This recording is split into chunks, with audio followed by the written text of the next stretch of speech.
Take part in any writing class that specializes in storytelling, and I guarantee you that whoever's teaching will say this at least once. Show, don't tell. It's a simple rule that a lot of people, even seasoned veterans in storytelling, can forget from time to time. The main point of show, don't tell is to keep the audience engaged throughout the story. It's easier for someone to care when they actively see Batman fighting the Scarecrow in the beginning of The Dark Knight, instead of being told about the fight in a conversation. Both scenarios convey the same amount of information to the audience, but the former manages to capture the audience's attention far more effectively than the latter, especially when it comes to visual media. Video games are no exception. In fact, you could possibly make the argument that this rule is regarded even higher here as opposed to something like a movie or comic book. Games offer the player interactivity to their experience, so writers for games are expected to have the player actively participate in important moments, with just simply being shown a cutscene being just as bad as telling the player what happened. However, what would happen if the whole point of the game was to have things told to you rather than experiencing it yourself? How would that even work as a game? Should you even make a game like that? I mean, nobody wants to play a game where they have someone just talk about the crazy night they just had, right? Well, join me today for a quick look at one such game that not only breaks the rule, but also works that change to its favor. This is VA-11 Hall A, Cyberpunk Bartender Action. Or Valhalla. That's easier to say. Valhalla Cyberpunk Bartender Action is a visual novel developed by Sukeban Games in June 21st, 2016. The game is set in the cyberpunk dystopian city of Glitch City, a corrupt city run by mega-corporations, a militant police force, a vapid media site, and anyone with enough money or power to call the shots. You play a bartender named Jill who's just trying to get by day to day. You don't really deal with a lot of this stuff firsthand in the game. You talk to people who are directly involved with the corrupt world of Glitch City, but you don't really do much other than serve drinks. What's the appeal again? Okay, in all seriousness, you follow Jill Stingray, a bartender at the titular Valhalla. While most of her personal characterization comes from discussions about her previous relationships and small talk, a huge amount of the world building comes from the different clients you serve throughout the game. Throughout the game, you'll talk to mercenaries trying to make a living, the owner of the biggest news source of the city, multiple members of the military police, and even hackers who... Wait, is that... Catherine! Like I was saying, you as the player get to live vicariously through the strange clientele that live in the city, from brains in jars to lolly sex robots. Not that there's anything wrong with that. No, of course not. I mean, it's fine if that's who you are. Absolutely. What also makes Valhalla an interesting experience is that throughout the game, you don't really have a say in what Jill says to the others.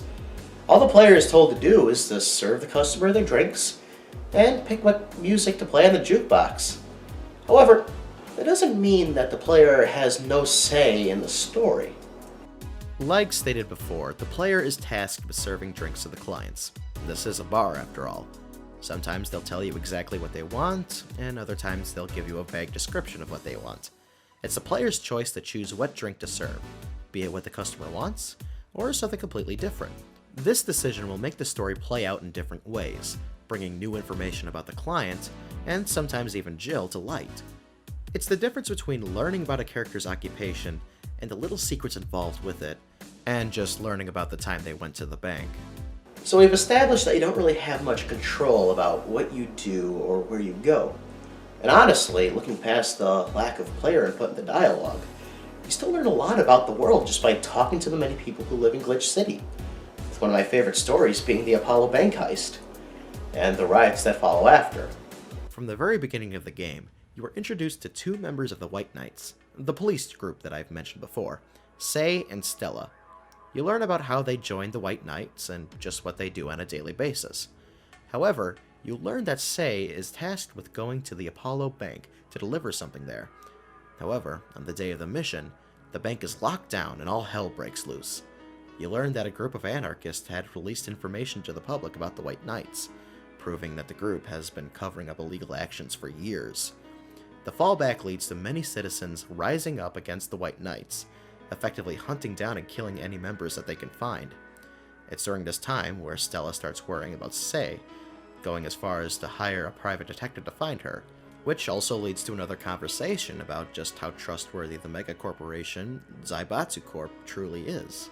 Only in video games can you see a cat-girl police officer and a hipster George Costanza debate about politics. However, after the riots begin to die down, Sei finally comes to the bar, looking battered and bloodied, but still alive. You learn about just what was happening during the riots, about how she escaped the bank and how the experience affected her. You even get a deeper conversation with her during your break, if you manage to serve her the right drinks. After all of that, she and Stella finally meet up again, and the world goes on like before. What makes this such an interesting event is just how the game provides information to you. In a normal game, you would be part of the incident, being locked into the bank and trying to escape, evading mobs of angry citizens. It'd probably be its own game if done right. However, Valhalla uses the lack of information to help engage the player, letting you get to know Sei just before she's thrown into this event. You learn more and more about what's happening, starting from debating whether that loud sound outside was a car backfire or a gunshot, to actively hearing firsthand about what's going on. The game uses a lack of information and replaces it with character interaction to create what I would consider a deeper level of immersion by creating a more relatable situation. Not everyone has been caught in the middle of a riot, but a lot of people have heard about one going on in real time from the news and their friends.